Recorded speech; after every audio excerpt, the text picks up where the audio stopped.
The brutal war in Yemen continues.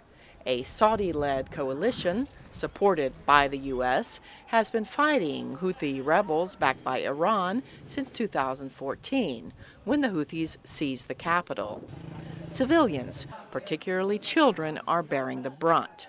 Some U.S. lawmakers say they have seen enough. Yet today in Yemen, our military continues to wage this interventionist war alongside Saudi Arabia, unauthorized by Congress. The time for crocodile tears and baseless platitudes is over. Enough is enough. The U.S. must end its support for Saudi Arabia and stop waging interventionist wars that increase destruction, death, and suffering around the world.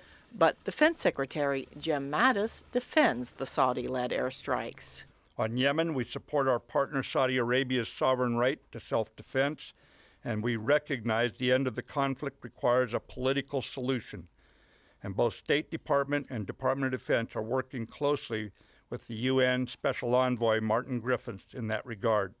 Mattis said Washington is working with Saudi Arabia to reduce the casualties from errant bombings, such as this one in early August that hit a bus full of children, killing at least 40.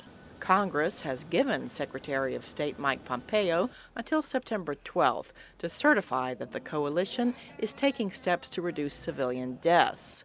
If he doesn't, the provision prohibits the U.S. from refueling Saudi aircraft. State Department spokesperson Heather Nauert said Pompeo will do as Congress directed, but would not say what he will certify. We will comply with a congressional briefing as is required, and we will be doing that in the near future. Despite the heavy toll, and with thousands of civilians displaced, the Trump administration, like its predecessor, is unlikely to end its military support for the Saudis, say analysts. I don't think that there will be enough of an outcry to change course. I think the Trump administration is, given their alignment with Saudi Arabia, they're going to continue to back the Saudis.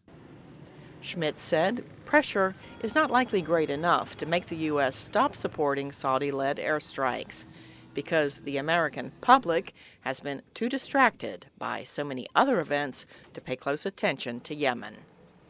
Cindy Saine, VOA News, the State Department.